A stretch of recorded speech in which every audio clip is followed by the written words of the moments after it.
শ্রীরামপুর রাজবাড়ি প্রায় ৬ বিঘা জমির ওপর দাঁড়িয়ে অপূর্ব স্থাপত্যশৈলীর নিদর্শন শ্রীরামপুর রাজবাড়ি।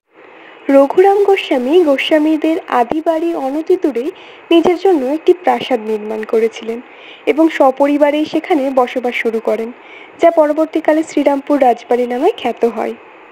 শ্রীরামপুর রাজবাড়ি স্মরণ করিয়ে দেয় ১৫০ বছরের ইতিহাস ও তার নিদর্শন। শ্রীরামপুর উচ্চ বিদ্যালয়ের পশ্চিম দক্ষিণ কোণে এই রাজবাড়িটি অবস্থিত। ইন্দো ইউরোপীয় ধাঁচের সুদৃশ্য খিলানসহ প্রবেশ তোরণ ও ইউরোপীয় ধাঁচের স্থাপত্যশৈলীতে নির্মিত এই ঠাকুর দালান। মূল বসতির অনুকরণে এই প্রাসাদ সংলগ্ন ঠাকুর দালানে রঘুনাথ চালু করেন দুর্গাপুজো আনুমানিক অষ্টাদশ শতকের মাঝামাঝি সময়ে।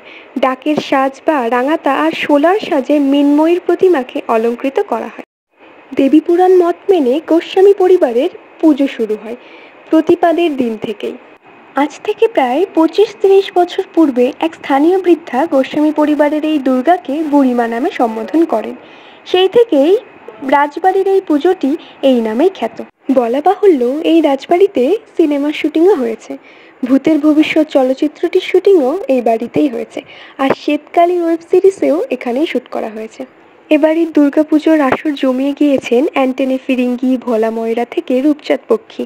সেই রাজবাড়ির দেওয়ালে ঘুণ ধরেছে আজ, আর সেই আসর বসে না। যেটুকু হই হুল্লোড় তা শুধু পরিবারের লোকজনদের মধ্যেই সীমাবদ্ধ। বর্তমানে ভাড়াটিয়ে এসে জুটেছে। বহু ভাড়াটিয়ে আজ এখানে থাকে, গেলেই চোখে পড়বে। ব্যারাকপুর থেকে ধোবিঘাট পার হলেই মাত্র ৫ মিনিটের হাঁটা পথ এই রাজবাড়ি। তোমরা অবশ্যই গিয়ে দেখে এসো এই নিদর্শনটি। আজকের জন্য এটুকুই। সবাই ভালো থেকো, আবার দেখা হবে। টাটা।